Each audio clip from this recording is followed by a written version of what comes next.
At 6:15 in the morning, on July 30th, 1943, a single number defined how long a man might live: 11. That was the average number of combat missions a B-17 crew survived in the summer of 1943. 11 missions before being shot down, burned alive, or dragged into captivity. For tail gunners, the number was even worse.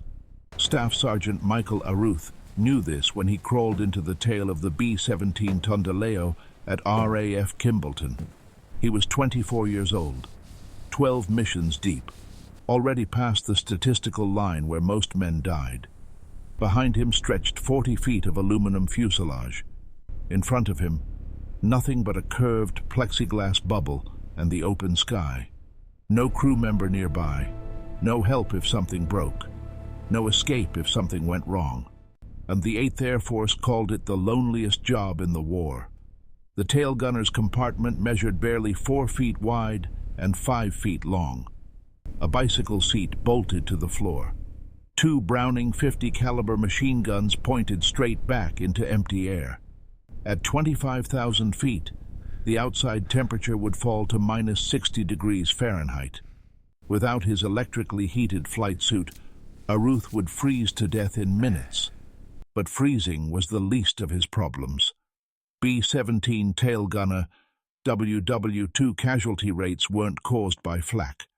They were caused by geometry. German fighter pilots understood something American training manuals refused to admit. An attack from directly behind gave the longest possible firing window. A Messerschmitt closing from the 6 o'clock position at 350 miles per hour had nearly 10 full seconds to aim, fire, and escape. 10 seconds of cannon fire into the most vulnerable part of the bomber. The tail gunner had those same 10 seconds to stop him. Most never did. In the summer of 1943, the Luftwaffe shifted its tactics. Instead of head-on passes, German pilots preferred rear attacks. Focke-Wulf 190s carried 2 20mm cannons. One burst was enough to shatter the plexiglass, kill the gunner instantly, and sever the tail controls. A bomber without a tail gunner became a dead aircraft. Fighters would circle back, line up again, finish the job. The American doctrine made it worse.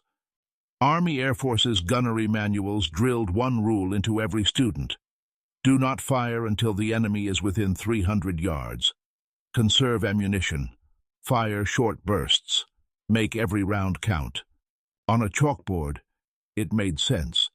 In combat, 300 yards meant the German pilot was already firing. Aruth had seen the result with his own eyes. On his 6th mission, a B-17 flying off Tondaleo's right wing took a direct hit to the tail. The gunner never fired a single round. The Messerschmitt opened fire first. 8 parachutes appeared in the sky. The 9th man never exited the aircraft. That image stayed with Aruth. So did another realization. German pilots weren't guessing. They knew American gunners would wait. The Luftwaffe studied U.S. training manuals like instruction guides for killing, and Aruth decided he would not die by following instructions written by someone who had never sat alone in a frozen plexiglass coffin. This is the moment where I need to say something directly to you. This story isn't free. It was paid for in blood.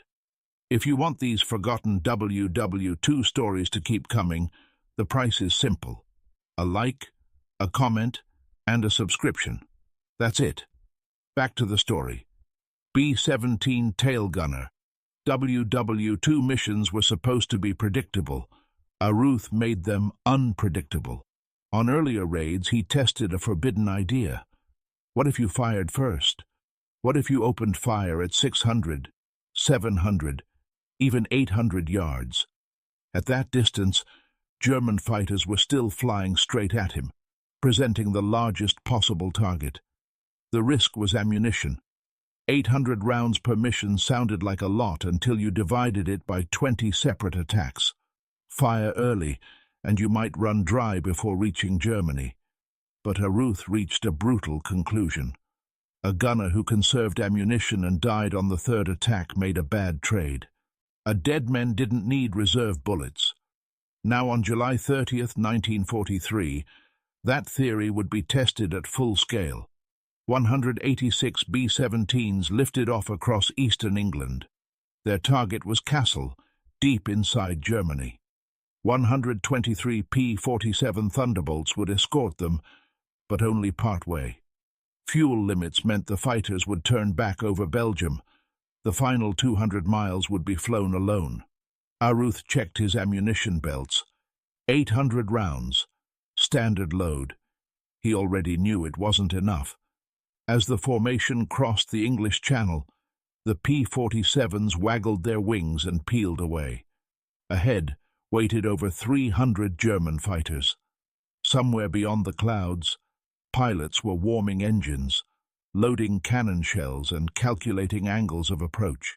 Aruth settled into his seat, eyes fixed on the empty sky behind him. The doctrine said, "Wait."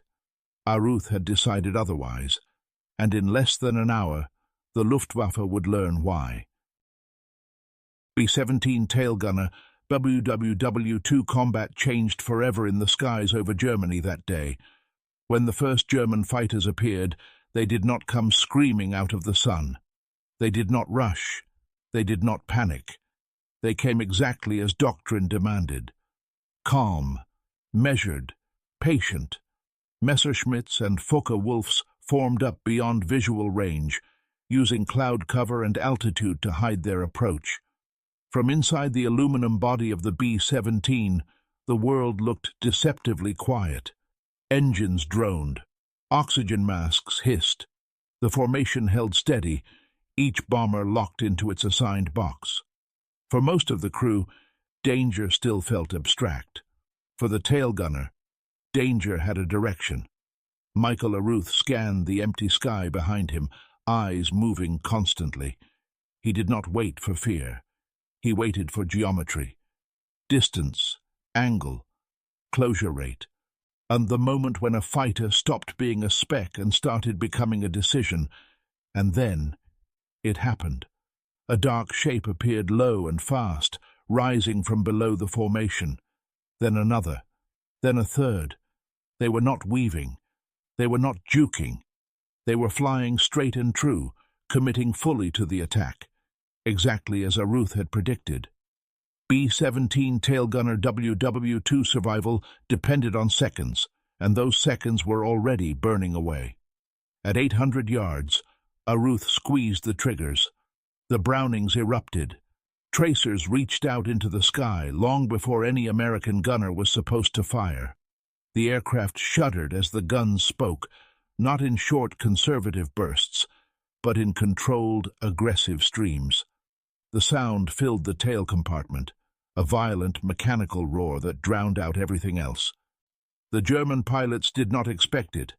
That moment mattered more than any armor plate or formation spacing, because fighter attacks relied on certainty, on knowing when the bomber would respond, on knowing how close they could get before the tail guns became dangerous. Aruth shattered that certainty. One Focke-Wulf flinched, not dramatically, just enough. Its line wavered. The angle broke. The firing solution dissolved. The fighter passed wide, its cannons flashing too late, too far. Another pilot tried to hold course. That one paid for it. Rounds struck the engine cowling. Smoke trailed instantly. The fighter rolled away and vanished beneath the bomber stream. No parachute followed. For the first time that day, the tail of the formation was not a killing zone. It was contested space. B-17 tail gunner. WWII engagements were never supposed to look like this. Inside the bomber, the crew felt the difference before they understood it. Hits still came. Flak still burst. But the rhythm had changed. Attacks broke earlier. Fighters peeled away instead of committing. The 10-second firing window German doctrine depended on was shrinking, collapsing under unexpected resistance. Other tail gunners noticed, not through orders, not through radios, through survival. They saw fighters turn away sooner. They saw tracers reaching out farther than manuals allowed. They saw something new, German pilots reacting instead of dictating. And some followed Aruth's example. Not all. Fear and training are powerful things, but enough gunners broke the rule that the pattern began to spread. A few seconds earlier, a few hundred yards farther, just enough to force hesitation. Hesitation was deadly. B-17 tail gunner WWII losses that day were still heavy, but they were not what the Luftwaffe expected. The German fighters pressed again and again. They always did. Courage was not lacking on either side. Skill was not lacking, but the certainty was gone. The rear attacks that had once been methodical turned chaotic. Firing windows closed, angles collapsed. Fighters overshot or disengaged under fire they had never trained to face. By the time the formation reached Kassel, the cost had already been paid in blood and wreckage on both sides. Bombs fell through smoke and cloud. The target disappeared beneath fire and debris. The bombers turned west, damaged, lighter, exposed. And the fighters came again, this time harder, this time desperate. Because now the Germans understood something else. The Americans were learning. B-17 tail gunner World War II tactics evolved faster than doctrine could follow. On the return flight, Aruth fired until his guns ran dry. Not recklessly, not blindly, but decisively. When a fighter committed, he answered. When distance closed, he denied it. When tracers ran out, he stopped. By the time the coast of Belgium slid beneath the formation, the skies were thinning. The escorts did not reappear. They never would on that mission. But something else did. Space. The bombers crossed the channel battered, scarred, incomplete. Empty positions marked where aircraft should have been. But more were flying than German planners had calculated. More crews would land. More men would step off aircraft alive. Aruth did not celebrate. He never did. Because survival was not victory. It was temporary permission to fly again. B-17 tail gunner. WWII statistics would not change overnight. The war would grind on. Losses would remain horrific. Young men would keep dying in aluminum coffins at high altitude.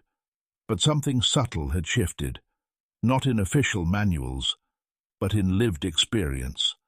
Gun crews talked, quietly, between missions, over cigarettes and coffee. They spoke about firing earlier, about forcing fighters to react, about refusing to wait for death to arrive at regulation distance. Eventually, the manuals followed reality. Not immediately, not cleanly, but they changed. Firing ranges expanded. Flexibility crept into doctrine. The math of survival was adjusted by those who had paid for the lesson firsthand. Michael Aruth would not be famous. There would be no medal ceremony for changing geometry. No headline for a tail gunner who refused to wait. His name would not appear in history books. His photograph would fade into archives, mislabeled or forgotten. But men lived because of what he did. Men who would grow old.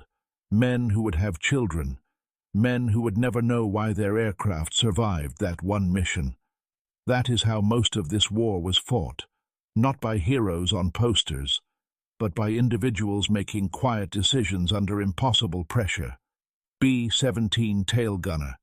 WWII. History is full of those moments, brief, brutal, and easy to miss. The war ended less than 2 years later. The skies emptied. The bombers were scrapped. The manuals archived. The statistics frozen in books. But the truth lived elsewhere, in memories that were rarely shared, in tactics that were learned the hard way, in the understanding that sometimes survival means disobeying rules written far from the battlefield. Aruth flew again, and again. Not forever. Nobody did. But long enough. When the war finally ended, he went home like millions of others. No parade, no explanation, just silence and distance between who he had been and who he was expected to become. The tail gunner's seat did not come with closure. It came with endurance. And if this story feels uncomfortable, if it challenges neat ideas about strategy and obedience, that is because it should. War does not reward correctness. It rewards adaptation. B-17, tail gunner WW2 combat, proved that over and over again. The sky behind the bomber was never empty. It only looked that way. And somewhere in that space between doctrine and survival, men like Michael Aruth decided to fire first. That choice changed nothing and everything. Thank you for staying until the end of this story. History like this only survives if someone is willing to listen. Until the next one, take care.